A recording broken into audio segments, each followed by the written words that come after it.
కనక jewellery మొట్టమొదటి factory outlet హనుమకొండలోనే అతిపెద్ద jewellery mart December 14న గొప్ప ప్రారంభం. నమస్తే రమగారు. నమస్తే జయ. రమగారు, మతిమరుపు చాలాసార్లు మనం మాట్లాడుకున్నాము. ఆహ్, పెద్దవాళ్ళు అంటే మతిమరుపు ఎన్నో పనులుంటాయి. అది, అది, ఇది, అది అనే ఆలోచనలుంటాయి. చిన్న పిల్లల్లో కూడా చూస్తామండి. మర్చిపోయాను అనేస్తారు. నిజంగా మర్చిపోతారా? ఆ పనిని ఎగ్గొట్టడం కోసం అలా చెప్తారో నాకు అర్థం కాదు. ఫోకస్ ఉంటుందా లేక. రమగారు? చాలా రేర్ జయ.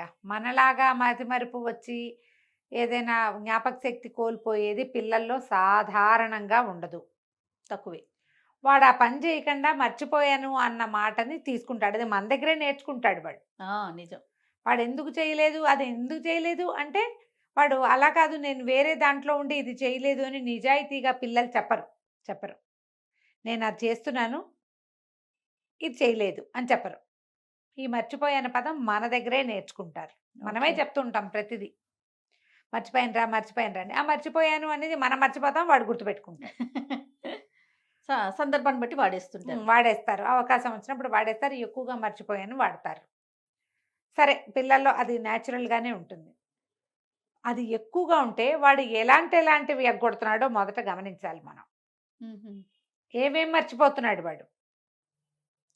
వాడు అలాంటి ఫోకస్ ఎందుకు మిస్ అవుతున్నాడు? వాడికి ఆసక్తి లేక,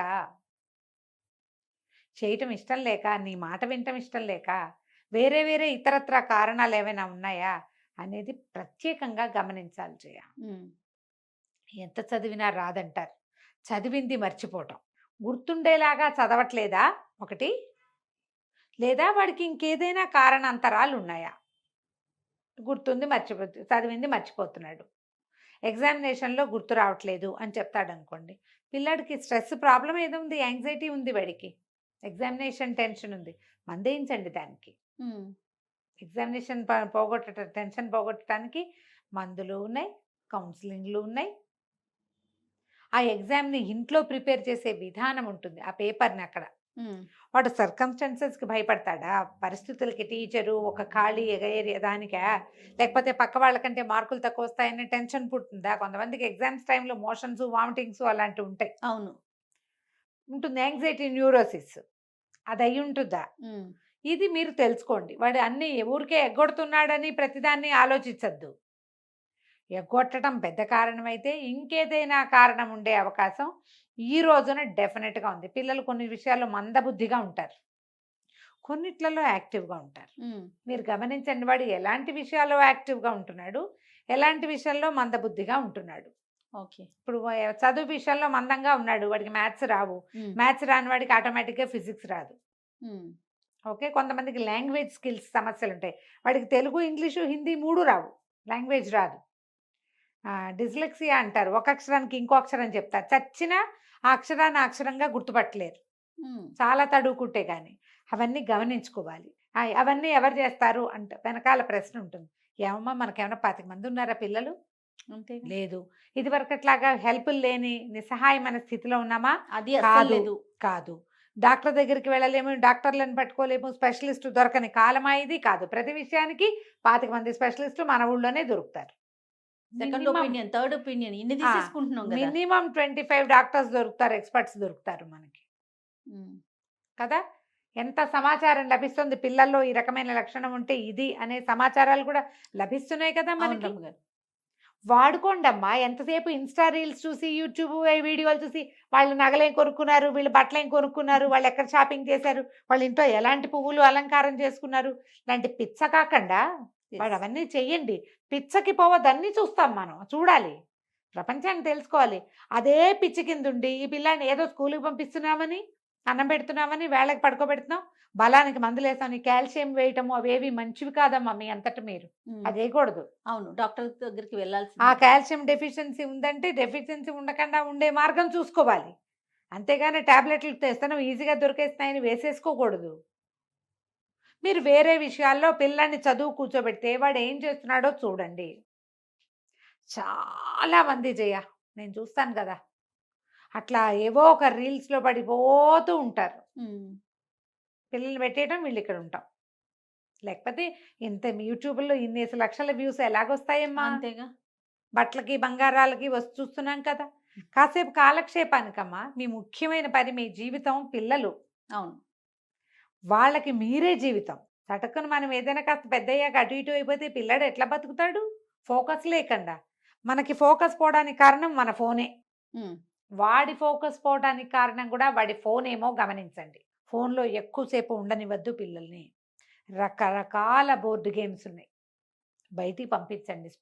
పవర్ స్పోర్ట్స్ నేర్పించండి ఏవైనా. మీరు మీ ఆ కాలక్షేపం మానుకుని వాడితోటి స్పెండ్ చేయండి. భగవంతుడు ఇచ్చిన బహుమతి పిల్లలు. ఫోన్ కాదు మనకిచ్చిన బహుమతి. అది మనని చెడగొట్టడానికే ఇచ్చాడు. అవసరాలు ఎంతున్నాయో దాంతో మనం చెడిపోతున్నది అంతుంటోంది. అవును, పిల్లలు వాడకోళ్ళం బట్టి ఉంటుంది అంతే కదా! స్క్రీన్ టైమింగ్ వల్ల ఏమైనా పిల్లాడి ఫోకస్ దెబ్బతింటున్నాడా? అనేది. అది కూడా గమనించండి. కొంతమంది పిల్లలు కొంచెం ఫోకస్ తగ్గితే వీళ్ళకి కాసేపు మెడిటేషన్ చేయించటము, కాసేపు ఏదైనా పజిల్ గేమ్స్, బ్రెయిన్ పజిల్స్ ఏమైనా అలాంటివి చేయించడం, ఏ సూడోకు లాంటివో చేయించడము, క్రాస్ వర్డ్ పజిల్స్ లాంటివి చేయటం వల్ల బ్రెయిన్ యాక్టివ్గా అవుతుంది. ఉమ్, ఈ మర్చిపోయాను మాట ఉండదు. ఒకవేళ అలాంటి సందర్భమే వస్తే, అలాంటిదే వస్తే దానికి తగిన వైద్యం ఏదైనా చేసుకోవచ్చు. కానీ అవి సాధారణంగా ఉండవు, రేర్గా ఉంటాయి. ఈ పిల్లలు మామూలు మర్చిపోవటాలన్నీ వాడికి ఫోకస్ లేకపోవటం, ఆసక్తి లేకపోవటం, ఉమ్, మీరు వాడి మీద అట్మోస్ట్ శ్రద్ధ పెట్టకపోవటం, రైట్. ఇది కనిపిస్తూ ఉంటుంది. ఆలోచించాలి ఇట్లా మనం. తప్పకుండా రమ్మగారు. అయితే బ్రెయిన్ షార్ప్గా ఉండటానికి అంటే చురుగ్గా పనిచేయటానికి ఏదైనా మంత్రం ఉంటుందా రమ్మగారు? మామూలుగా మేము పిల్లలందరికీ జ్ఞానానందమయం దేవం నిర్మల స్ఫటికాకృతిం ఆధారం సర్వ విద్యానం హయగ్రీవం ఉపాస్మహే. మేధాశక్తికి మంచిది అని చెప్తారు. ఆహా. మేధాశక్తికి మంచిది. ఆ శ్లోకం చదువుకుంటే బ్రెయిన్ యాక్టివ్గా ఉంటుంది. అంటే తెలివిగా ఉంటారు పిల్లలు, చదువు వస్తుంది, జ్ఞానం వస్తుంది అని చెప్తారు. హయగ్రీవ స్తోత్రం. ఓకే. కాకపోతే ఇప్పుడు మంత్రంతో చింతకాయలు రాలిపోతాయా అమ్మా? ఇది ఒక హెల్ప్ కదా, అంతే. అది ఒక హెల్ప్. అది ఒక హెల్ప్. పిల్లలకి వాళ్ళ బాడీ పార్ట్స్ చూసుకోవటం, లెక్కలు చేయించడం, మ్యాథ్స్, కౌంటింగ్ వల్ల ఇది పెరుగుతుంది, బ్రెయిన్ షార్ప్ అవుతుంది. ఎక్కాలు చెప్పించడం, టేబుల్స్ అవి రావు చాలా మంది పిల్లలకి చేయ. నాకు చిన్నప్పుడు రావు, ఇప్పుడు బాగా వచ్చు. చిన్నప్పుడు కూడా 1 to 10 అంటే 1 to 20 మొదటి 10 తర్వాత అవి రావు. తర్వాత అవి రావు. పిల్లల్ని మనం అడిగామనుకో 517 సార్ అంటే 17 5 అని వీడు కౌంట్ చేసుకుని చెప్తారు. కౌంట్ కాదు, షార్ప్గా ఆన్సర్ రావాలంటే అది బ్రెయిన్లో ఉండాలి. పిల్లలకి రావని అనుకోవద్దమ్మా అసలు. పిల్లలు మనకి 12, 14, 13 సంవత్సరాల దాకా పిల్లలు మా ఆయుర్వేదం ప్రకారం కఫతత్వంలో ఉంటారు. ఎన్ని నేర్చుకుంటారో వాళ్ళు. ఎన్ని రకాలైన వస్తాయి. ఇవన్నీ పెట్టాం అవేమొస్తాయి అని అనుకోకండి మీరు, అసలు అనుకోవద్దు. 10, 12 రకాల లలిత కళల్ని 10 ఏళ్ల వయసులోనే నేర్చుకోగలుగుతారు. వాడి ఆసక్తి మీ ఓపిక. నిజంగా ఎన్ని రకాలైనా చెప్పచ్చు మీరు. Telugu, English, science, social, maths, వాటితో పాటుగా మీరు సంస్కృతం నేర్పించవచ్చు, జర్మన్ నేర్పించవచ్చు, ఫ్రెంచ్ నేర్పించవచ్చు, ఏదైనా చేత్తో చేసేవి 3, 4 రకాలు చెప్పించవచ్చు. ప్రతి సంవత్సరము ఒక కొత్త ఫైన్ ఆర్ట్ నేర్పించవచ్చు. అవన్నీ ఉంటాయి. వాటన్నిటి వల్ల ఏంటంటే ఇప్పుడు మాస్టరీ చెయ్యరు ప్రతి దాంట్లోనూ, కానీ వాడికి ప్రతిదీ తెలిసి ఉంటుంది. బ్రెయిన్ యాక్టివ్గా ఉంటుంది. అర్థం చేసుకోండి నేనేం చెప్తున్నాను. ఎవ్రీ సమ్మర్లో వాడికి లాస్ట్ ఇయర్ చేసిన పెయింటింగే ఈసారి పెట్టద్దు. వాడికి పెయింటింగే పిచ్చాసక్తిగా ఉందనుకో అప్పుడు పెట్టచ్చు. ఈసారి ఇంకోటి పెట్టండి. దానికోసం ఒక బడ్జెట్ పెట్టుకోండి పిల్లలకి ఏమైనా నేర్పించడానికి. కొంతమందికి అన్ని ట్రై చేస్తాం, ఏమీ రావు. వాళ్ళకి వచ్చేది ఏదో ఉంటుంది, వాడికి హాయిగా తిని కూర్చోవటమే ఇష్టం. వండటం నేర్పించండి వాడికి శుభ్రంగా. రకరకాలు నేర్చుకుంటున్నారమ్మా పిల్లలు, నేర్చుకుంటున్నారు, చక్కగా చేస్తారు. ఇంట్లో పని చేయించండి. ఏ పనుల్లో వీడు నైపుణ్యం కనబడుతున్నాడో గమనించండి. అదే పని చేస్తూ వాడు బతకక్కర్లా, దాని మీద డెవలప్ చేసుకోవచ్చు కొత్తవి. ముందు బ్రెయిన్ షార్ప్గా ఉంటుంది, యాక్టివ్గా ఉంటారు. పని మీరు ఎంత పని చేస్తే బ్రెయిన్ అంత యాక్టివ్గా ఉంటుంది. ఇప్పుడు 50s 60s దాటాక మనం డిమెన్షియా వస్తుంది అవి అని చెప్పుకుంటాం కదా జయ. వీళ్ళు ఏంటంటే ఖాళీగా వ్యాక్యూమ్ వల్ల ఆ ప్రాబ్లమ్స్ రావచ్చు. వస్తున్నాయి అని కాదు, రావచ్చు. వ్యాక్యూమ్ ఉండకూడదు. ఏదో ఒక కొత్త పని చేయాలి, ఎక్కడికైనా వెళ్ళాలి, ఎవరితోటైనా మాట్లాడాలి, ఏదో ఒకటి చేస్తూ ఉండాలి. ఇంట్లో హౌస్ హోల్డ్ థింగ్స్ నార్మల్గా చేస్తూ ఉండాలి. ఈ మధ్యలో స్ట్రెస్ వస్తుంది సంసారాల్లో, వాటిని బీట్ చేయడానికి ఏదైనా హ్యాండిల్ చేయాలి. ఇప్పుడు ఇది మన సంగతి.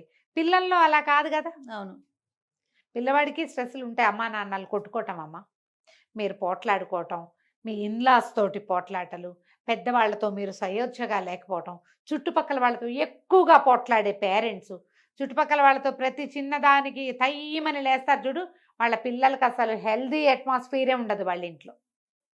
ఆ పిల్లలు గుడ్ సిటిజన్స్గా పెరగరమ్మా.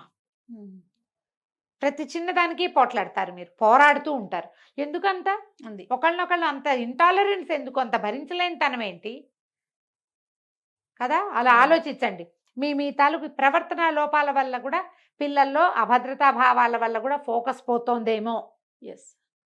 వాటిని సరి చేసుకోండి. పిల్లలకు ఒక 13-15 ఇయర్స్ దాకా మీరు మంచిది కనుక ఇవ్వగలిగారా, అన్ని రకాలు నేర్చుకోవడానికి, ప్రతిదీ తెలుసుకోవటానికి, కొన్ని కొత్త ప్లేసులు ఎక్స్ప్లోర్ చేయటానికి, కొత్త విషయాలకి మీరు ఎంత తీసుకెళ్తే వాళ్ళ భవిష్యత్తు అంత బాగుంటుంది. అందులో ప్రధానమైనది పిల్లల యొక్క ఫోకస్. గుంజీలు దించండి పిల్లలతో. మీరు ఎప్పుడు చెప్తుంటారు. గుంజీలు దించండి, భలే బాగా ఉపయోగపడతాయి అవి. గోడ కుర్చీ వేయటం, చెవులు పట్టుకోవటం, చెవులు పట్టుకొని కూర్చోవాలి జయ. అది క్రాస్ హ్యాండ్స్. క్రాస్ హ్యాండ్స్, కుడి చేయి పైకి రావాలి. ఓకే. ఓకే. మనం కూడా తీయచ్చు. పిల్లలు కొంచెం చబ్బీగా ఉంటే కుదరదు. చబ్బీగా కొద్ది కొద్దిగా తీయించండి. ఓ 30 గుంజీలు, 40, 100 గుంజీలు తీసిన వాడిని కూడా ఉన్నారు మన దగ్గర. ఏదైనా మాట్లాడినప్పుడు మెల్లిగా అలవాటు చేసుకుంటే పిల్లలు తీసేస్తారు. ఆ గుంజీలు తీయించడం. ఇంకేదైనా వాళ్ళకి వైద్య సహాయం అవసరమైతే అది వేరే కదమ్మా. మామూలు జనరల్ ఫోకసింగ్కి ఇవి చాలు. ఈ జ్ఞానానందమయం శ్లోకం నేర్పించండి తప్పకుండా. ఒక్కసారి చెప్పి వదిలేయటం కాదు, నెంబర్ ఆఫ్ టైమ్స్ చెప్పాలి. కనీసం 11, 21 టైమ్స్ కూడా చెప్పచ్చు. ఓకే. ఏ దేవాలయానికి వెళ్ళినప్పుడు జ్ఞానానందమయం చెప్పు, వేళ్ల మీద లెక్క పెట్టుకోవటం నేర్పించండి పిల్లలకి. ఇది 1, 2, 3, 4, 5, 6, 7, 8, 9. ఒకవేళ వీళ్ళు 11 చేయాలనుకో, ఈ వేలుకి వెళ్ళొద్దు, మళ్ళీ వెనకొచ్చి 10, 11 అంతే. ఓకే, ఇట్లా అలవాటు చేయండి. ఎక్కడ ఎలా కౌంట్ చేస్తారు, 1, 2, 3 ఎలా తెలుస్తాయి, ఇలా తెలుస్తాయి, ఇట్లా తెలుస్తాయి. ఇట్లా మనం 108 కూడా చేసుకోవచ్చు జయ. అవును. మన ప్రాక్టీస్ మనం అలవాటు చేసుకుంటే కదా. వీడికి ఒక మాల ఇవ్వాలి, వాల ఉండాలి, అవి ఏం పెట్టుకోవద్దు, దీని మీద చేయండి అంతే. తప్పకుండా 27 టైమ్స్ చేయమంటారు. ఒక పెద్దవారు ఒక ఆయన చెప్పారు నాకు. అప్పుడు ఏంటంటే నక్షత్రాలకి కరెక్ట్గా సరిపోతుందని 3 సార్లు చేయాలి, 3 9లు అంతే. అలవాటు చేయండి. ఇలా కౌంట్ చేసుకోవటము, అలా చేయటము, కాసేపు దాని మీద కూర్చోవటంతో పిల్లలకి కాన్సన్ట్రేషన్ ఆటోమేటిక్గా డెవలప్ అవుతుంది. ట్రై చేసి చూడండి. డెఫినెట్గా రమ్మగారు. నమస్తే. నమస్తే జయ.